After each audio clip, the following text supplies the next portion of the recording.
What's going on, fam? Thank you for taking the time out to watch this video. Today we're going to go over some FUD in the market, in the crypto market. So without further ado, let's go ahead and share the screen, jump right into it. It's kind of late. Going to share screen.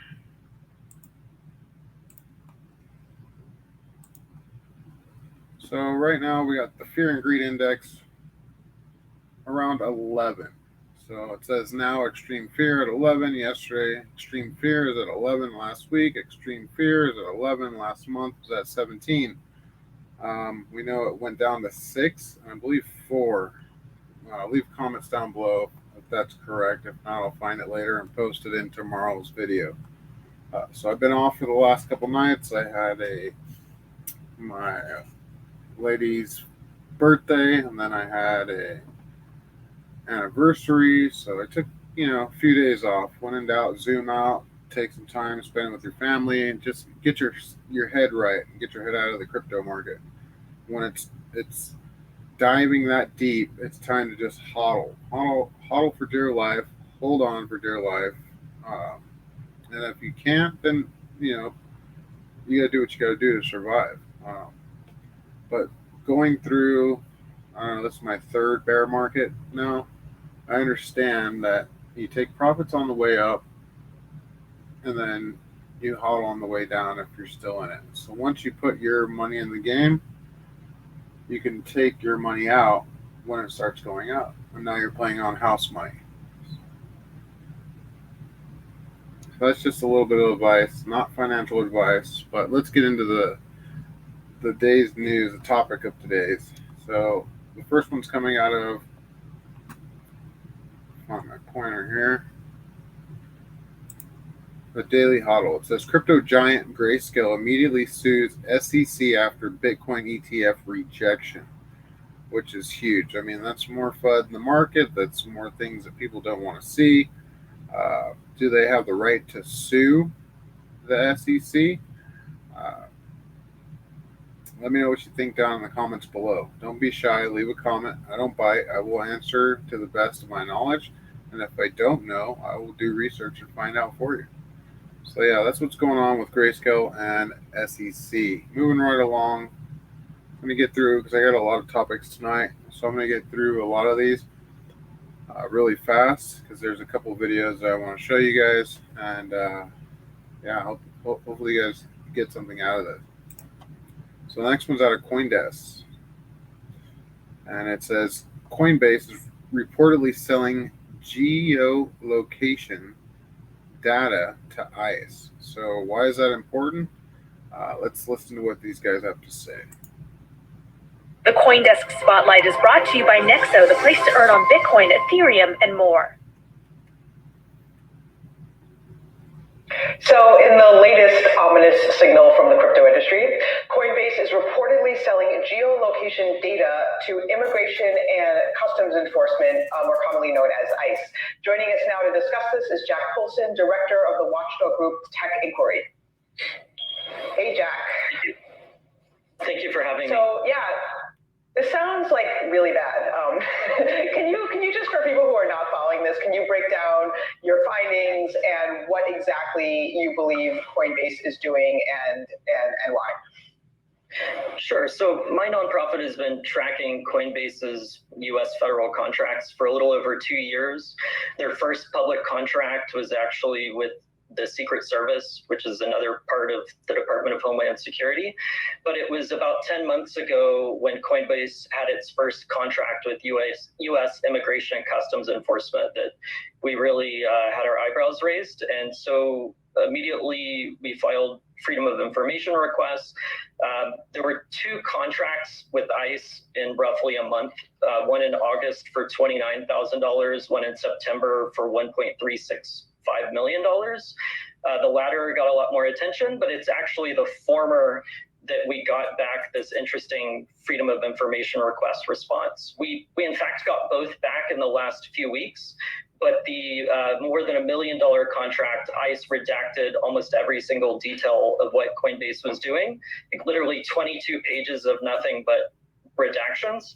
And so we really lucked out to get really all the details of what the smaller $29,000 contract was. And as you know, caught the headlines, one of the pieces of the statement of work was that Coinbase is selling, quote, historical geo-tracking data, as well as the list of the 12 cryptocurrencies that Coinbase is helping ICE analyze, which includes, you know, Bitcoin, Zcash, Tether, Ethereum, etc. So just to explain this a little bit further, though, what would ICE want with this data? Like what, you know, in terms of immigration and customs enforcement, like why do they want data from a crypto exchange? Can you just explain, I mean, why they would even be using this? Yeah, so I have to be careful here because I don't want to speculate. I think there's enough damning information just from what is, you know, I would say not even reportedly, just a fact. But this is through the so-called Homeland Security investigations component of ICE. You can really think of ICE as broken up in two components. There's HSI, or Homeland Security Investigations, which this is through, and then there's also enforcement and removal operations, or ERO. And so I would note that there was a very similar debate that took place for Palantir, you know, over the last few years, where Palantir notoriously contracted with the HSI, and they claimed and swore that they were not supporting any deportations. Ultimately, even the CEO of the company now admits they were indeed supporting deportations. And so I think there's a predictable narrative that Coinbase might later try, which is, you know, to say they have no hand in deportations. But as far as I'm aware, according to the reporting done by Sam Biddle at The Intercept, Coinbase refused to say whether this work would be used for deportations. Okay, so just to hear Coinbase's side of the story, a spokesperson has provided this statement. As explained on our website, Coinbase Analytics, now Coinbase Tracer, is a compliance solution that Coinbase offers to governments, financial institutions, and crypto businesses. It enables them to investigate financial crimes, including money laundering and terrorist financing. All Coinbase Tracer features use data that is fully sourced from online, publicly available data and do not include any personally identifiable information for anyone or any proprietary Coinbase user data. So it seems to me that the salient part of that quote is the second part. What is your response to that? Well, as pointed out by Sam Biddle at The Intercept, even on the public-facing website of Coinbase Tracer, they say that one of the goals for law enforcement is to, quote, connect addresses to real-world entities. So, you know, you tell me how you can not have any PII and also connect cryptocurrency transactions to real people. I think it's an obvious contradiction. You mentioned, of course, the enforcement part, immigration enforcement. And deportations as something that has come up in the past with other companies. Nonetheless, there is the C in ICE is customs. Is there any indication that this is used, for instance, for customs enforcement in terms of people trying to get around paying taxes and tariffs and the likes? Well, one of Coinbase's first contracts was actually with the IRS.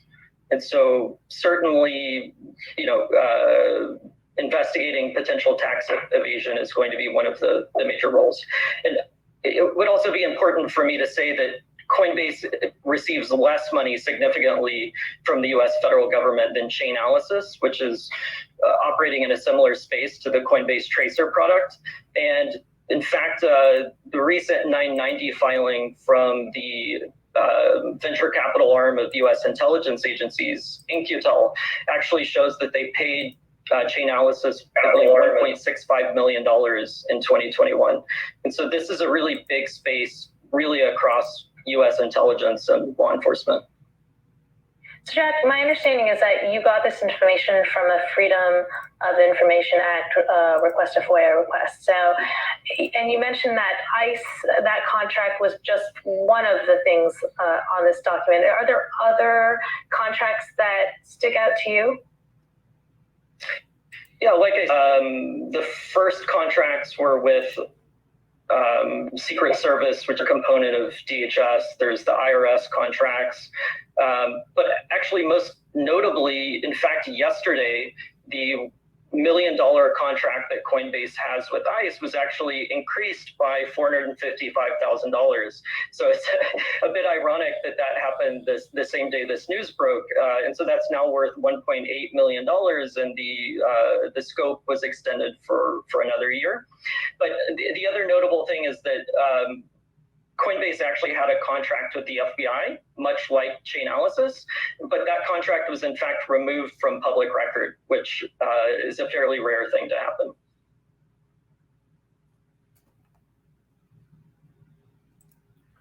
So yeah, let me know what you think in the comments about that.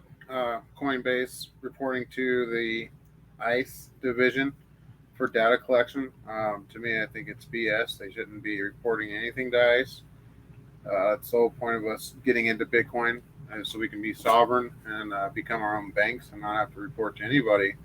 Of course, not use it for nefarious reason or purposes. We want to be honest and bring the whole corruption of the central banking system down. With that being said, it leads me into my next article. Iran, so this is back in April 11, 2022, Iran will not allow crypto payments, prepares to pilot digital Rial.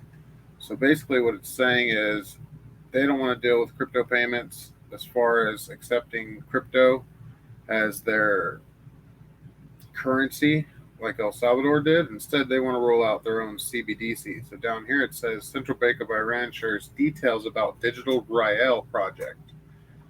It says the Central Bank of Iran, CBI, has recently informed banks and other credit institutions about regulations related to the crypto Rial, which has been under development for some time. They apply to the minting and distribution of the central bank digital currency, the CBDC. The CBI will be its sole issuer and will determine the maximum supply. So moving forward, this article came out 4 days ago. It says Iran aims to roll out a pilot version of crypto Rial within 2 months. So they're about 2 months away from rolling out their CBDCs. And I believe there's a few other countries that are rolling out theirs along with the United States. And I think that's why they're got all this FUD going on in the market. I've gone over this in a couple of my other videos, and a lot of other YouTubers are saying the same thing. It's not really talked about in the mainstream media. Wonder why.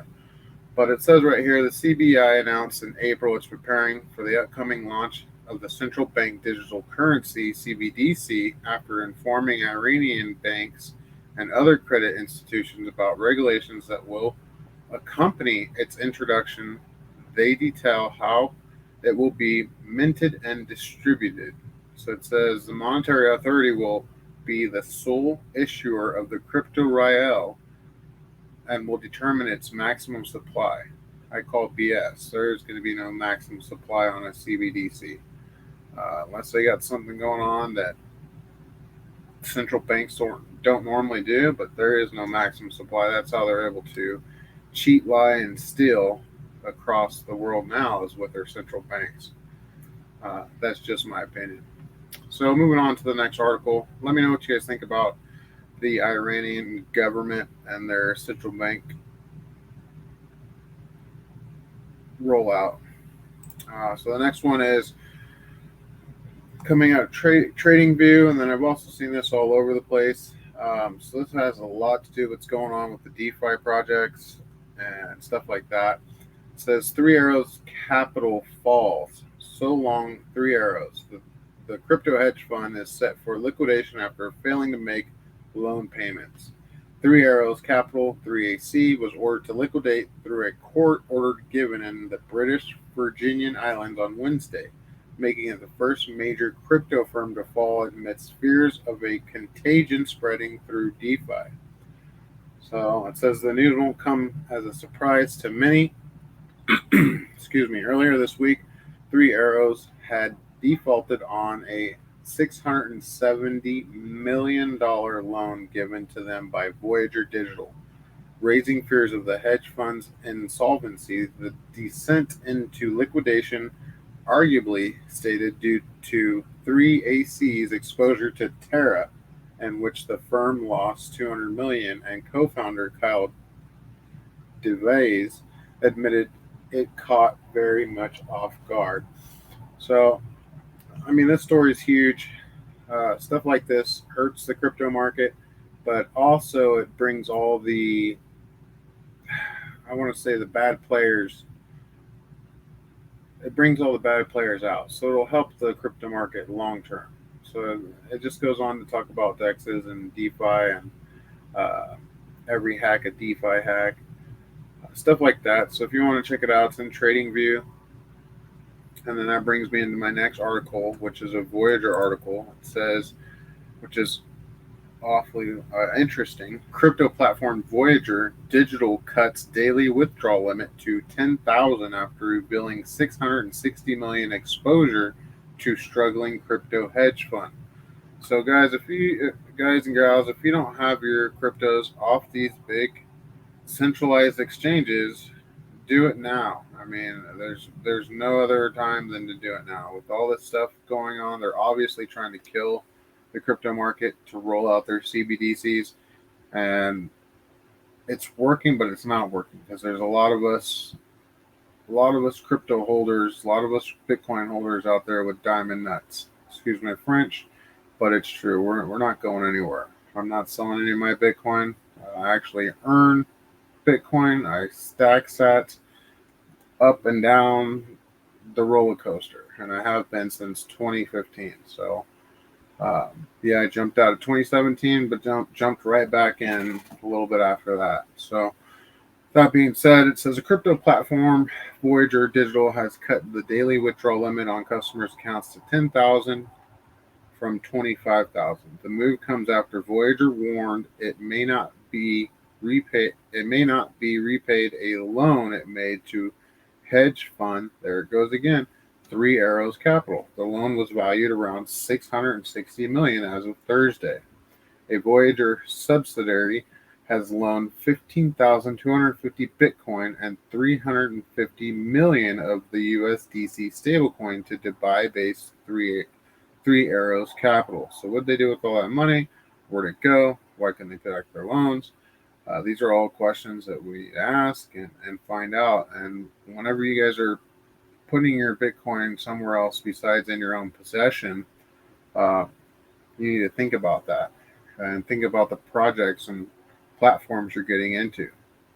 So with my clients, I do not refer them to any one platform. I give them 3 or 4 options, tell them to do research on them, do their own research. You know, if I'm not involved in it, I most likely won't recommend it to them. Unless they ask, and then I'll tell them, you know, what I know about it, and then they have their own decision. You know, you got to do your own research when it comes to these crypto platforms, especially nowadays, especially with everything that's going on with them trying to tank the crypto market. So moving on, the next topic's coming out of the refresh. There's just 2 stories I wanted to go over, and one was the inflation story. I thought it was pretty interesting. And then the other one was the S&P 500 closes out at a terrible Q2. So we'll listen to the first one first. Leave comments in the comment section below. And let me know what you think about this inflation story. Is it getting better in your opinion, or is it getting worse? Or is this just more BS, smoke and mirrors? They're trying to blow steam up our you-know-whats.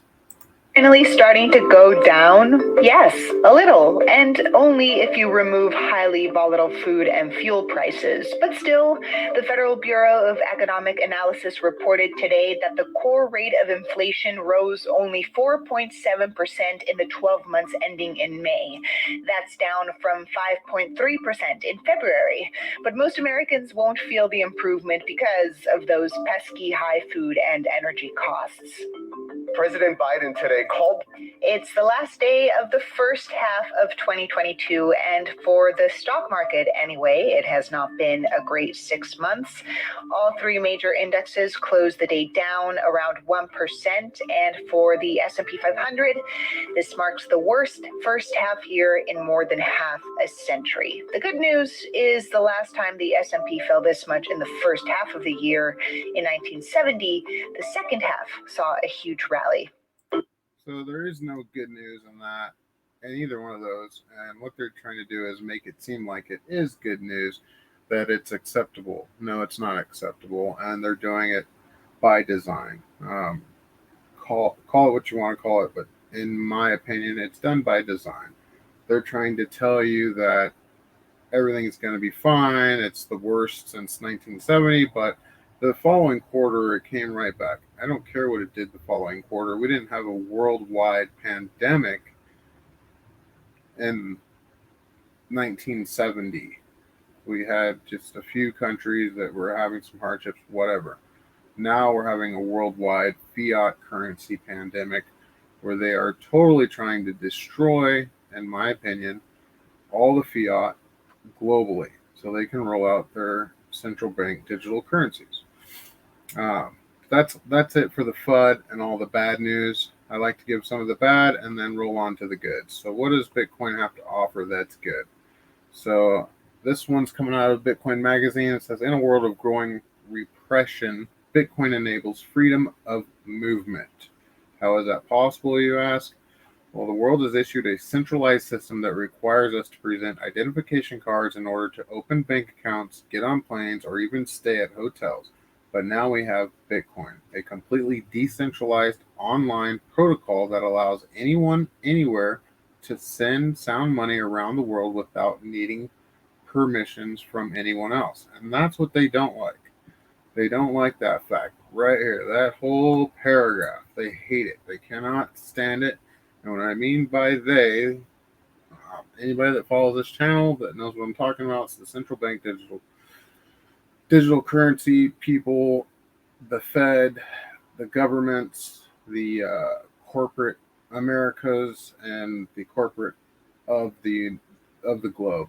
Just the corporate situation. They don't like people to have their own sovereignty. They don't like people to have their own freedom to do what they want with their own money. Sure, is there going to be a lot of people that want the centralized CBDC? Absolutely. And those are the people that you just kind of wash your hands with. You try to educate them. And then if they don't want to wake up, then that's on them. You just move on. It says there's a huge debate in the Bitcoin community regarding KYC requirements versus non-KYC privacy. And we're not going to specifically get into which route is better, but we will ask, what even is KYC to begin with? So those that you don't know, it means know your customer. And know your customer could come from all kinds of different ways. Just knowing your email address is one way, to knowing your name, email address, another way, knowing your name, email address, phone number, and then having a picture of your driver's license to prove that it's you and all that stuff. But I don't believe that's what Bitcoin was made for. It was made to be sovereign. So you don't have to answer to what you're doing with your own money. If I want to send money to my cousin in Thailand because he needs it, and Walmart to Walmart, or they don't have a Walmart where he's at, or the fees are too outrageous, or it's going to take 5 days and they need it tomorrow, I can send it with Bitcoin. It'll take a couple minutes. Depending on the amount, it might take an hour. And that's another thing that they don't like. Yeah, people do use it for nefarious reasons, but nothing close than the bloody, disgusting fiat money that we have now. So moving on to the next topic, more good news. Bitcoin can be the undoing of inequality.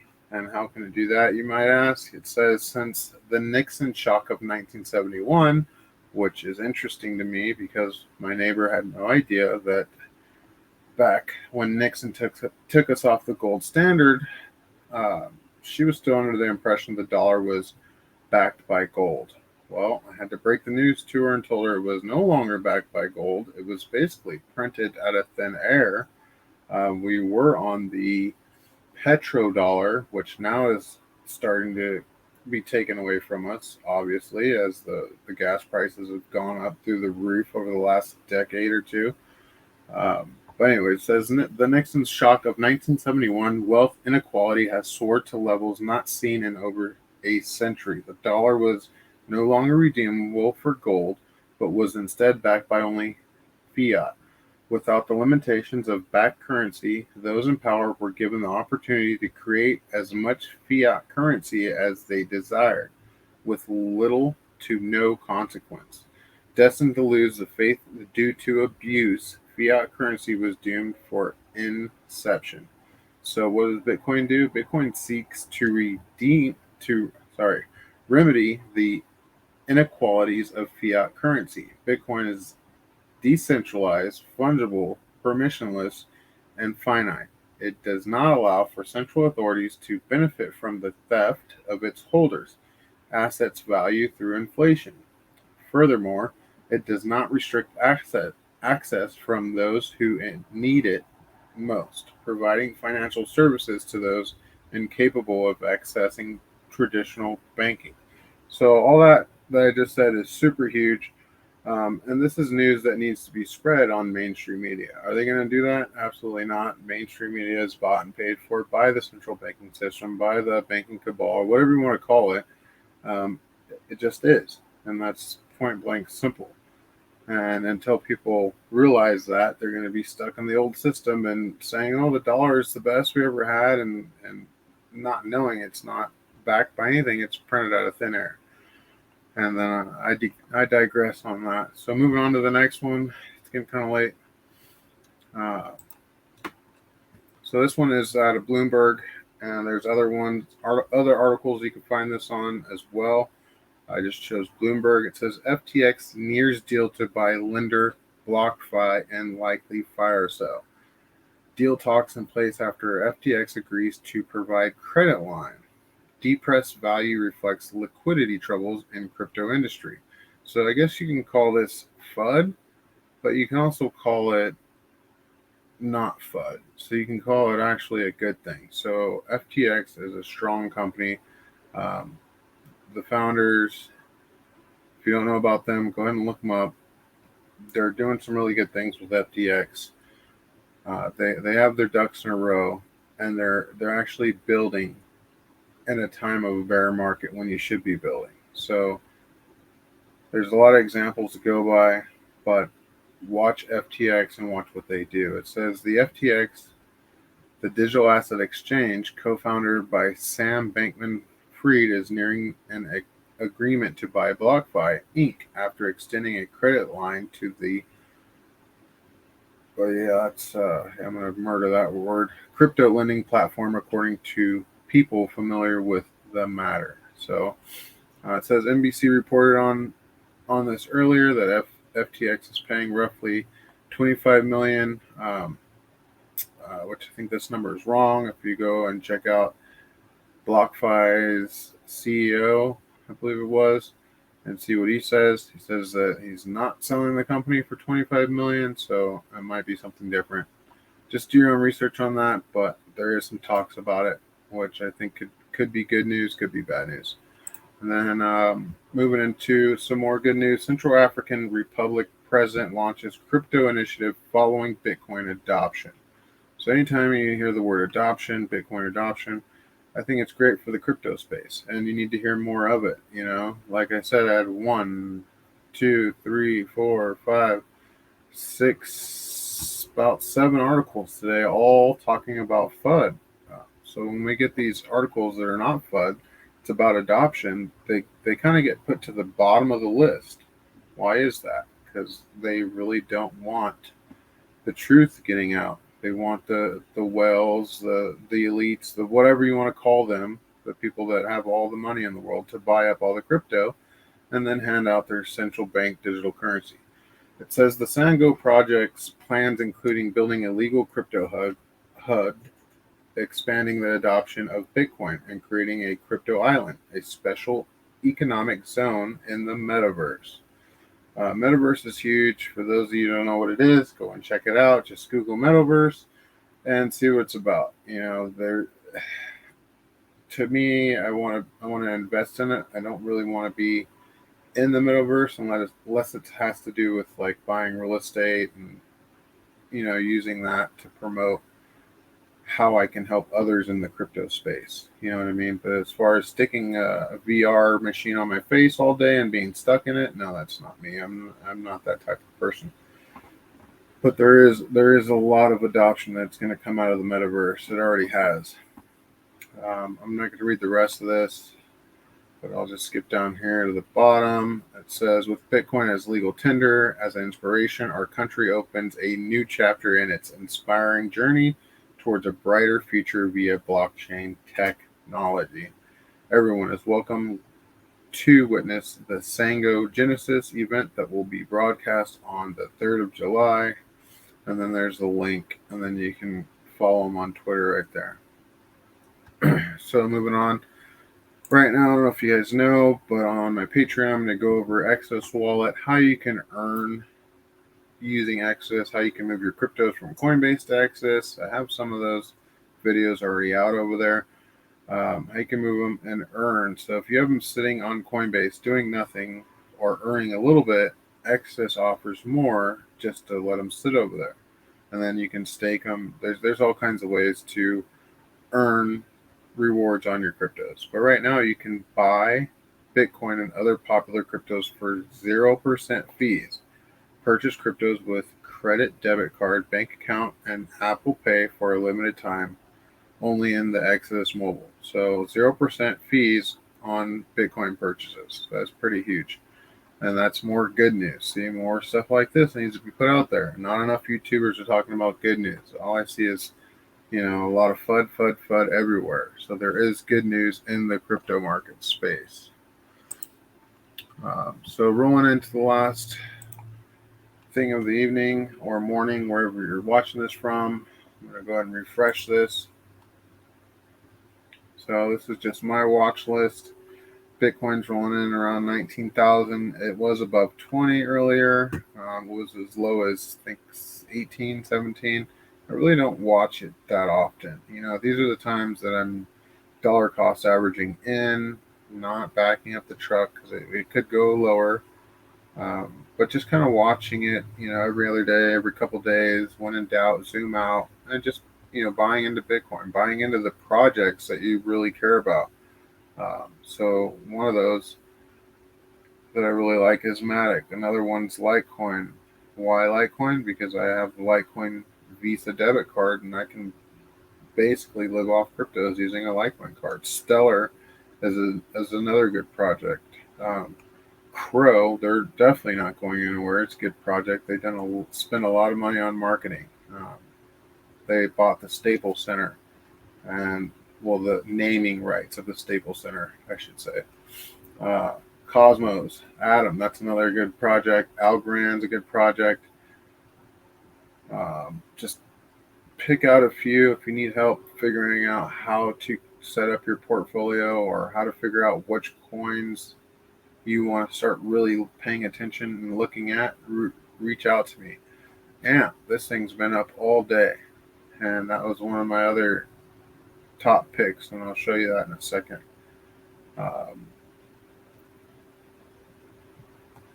There's another one down here. One of my favorite projects is the Divi project. I've talked about it on a lot of my videos. It's down right now, but now is the time to buy in. It's crypto made easy. It really is. Reef is a decent project as well. It's coming in right behind Divi on my watch list because these two projects I really like a lot because they're not in the top 100. Nobody really knows about them, but they have a lot of use case and they're good projects. Veritasium, what they're doing is very interesting. Watch for this guy. I mean, he's got patents on all kinds of stuff, kind of like the Theta network, and then so on and so on. So if you go back to the top, what I did was created another watch list, and if you need help creating that, I'll do a how-to video. Just leave a comment down below. Let me know you need help with creating it. So I created the second one. It's coins to watch. So you don't have to have a list of 10,000 coins to watch. You can just create a list of 1 through however many, so it's a short list. On this one, I got Reef, Divi, Persistence. That's a good project. Digibyte, OMG Network, Hot, Ant, Zilliqa, Bat.